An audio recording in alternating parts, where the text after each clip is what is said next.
As mentioned earlier, another type of member is a service account. A service account is an account that belongs to your application instead of to an individual end user. This provides an identity for carrying out server-to-server interactions in a project without supplying user credentials. For example, if you write an application that interacts with Google Cloud Storage, you must first authenticate to either Google Cloud Storage XML API or JSON API. You can enable service accounts and grant read-write access to the account on the instance where you plan to run your application. Then, program the application to obtain credentials from the service account. Your application authenticates seamlessly to the API without embedding any secret keys or credentials in your instance, image, or application code. Service accounts are identified by an email address, like the example shown here. There are three types of service accounts: user-created or custom, built-in, and Google API service accounts. By default, all projects come with a built-in Compute Engine default service account.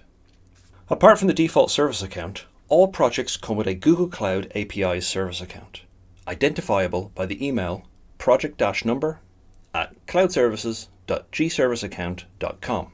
This is an account designed specifically to run internal Google processes on your behalf and is automatically granted the editor role on the project. Alternatively, you can also start an instance with a custom service account. Custom service accounts provide more flexibility than the default service account, but they require more management from you. You can create as many custom service accounts as you need, assign any arbitrary access scopes or Cloud IAM roles to them, and assign the service accounts to any virtual machine instance. Let's talk more about the default Compute Engine service account. As I mentioned, this account is automatically created per project. This account is identifiable by the email project-number-compute@developer.gserviceaccount.com and is automatically granted the editor role on the project. When you start a new instance using gCloud, the default service account is embedded on that instance. You can override this behavior by specifying another service account or by disabling service accounts for the instance. Now, authorization is the process of determining what permissions an authenticated identity has on a set of specified resources. Scopes are used to determine whether an authenticated identity is authorized. In the example shown here, applications A and B contain authenticated identities or service accounts. Let's assume that both applications want to use a cloud storage bucket. They each request access from the Google authorization server, and in return they receive an access token. Application A receives an access token with read-only scope, so it can only read from the cloud storage bucket. Application B, in contrast, receives an access token with read-write scope, so it can read and modify data in the cloud storage bucket. Scopes can be customized when you create an instance using the default service account as shown in the screenshot. These scopes can be changed after the instance is created by stopping it. Access scopes are actually a legacy method of specifying permissions for your VM. Before the existence of IAM roles, access scopes were the only mechanism for granting permissions to service accounts. For user-created service accounts, use Cloud IAM roles instead to specify permissions. Now, roles for service accounts can also be assigned to groups or users. Let's look at the example shown on the slide. First, you create a service account that has the instance admin role, which has the permissions to create, modify, and delete virtual machine instances and disks. Then, you treat this service account as a resource and decide who can use it by provisioning users or a group with the service account user role. This allows those users to act as that service account to create, modify, and delete virtual machine instances and disks. Users who are service account users for a service account can access all of the resources that that service account has access to.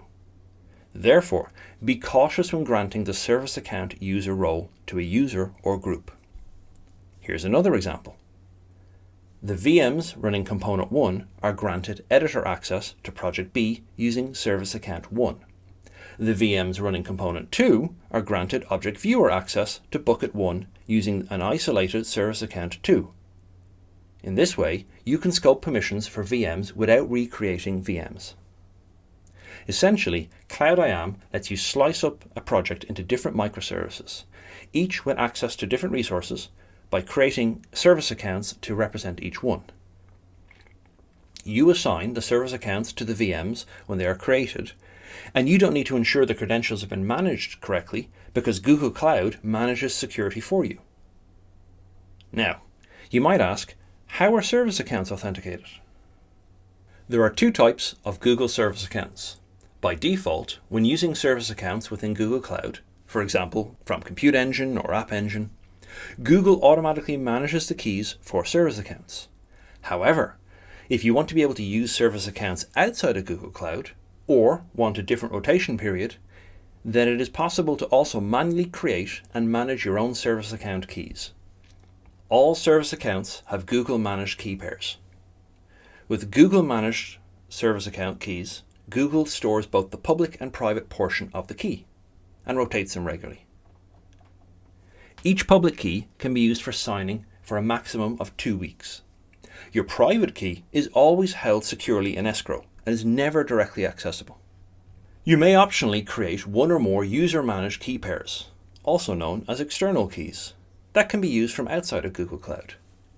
Google only stores the public portion of a user-managed key. The user is responsible for the security of the private key and performing other management operations such as key rotation, whether manually or programmatically. Users can create up to 10 service account keys per service account to facilitate key rotation. User-managed keys can be managed by using the Cloud IAM API, G-Cloud command line tool, or the service account page in the Cloud Console. Google does not save your user-managed private keys, so if you lose them, Google cannot help you recover them. You are responsible for keeping these keys safe, and also responsible for performing key rotation. User-managed keys should be used as a last resort. Consider the other alternatives, such as short-lived service account credentials, tokens, or service account impersonation. The G-Cloud command shown on this slide is a fast and easy way to list all of the keys associated with a particular service account.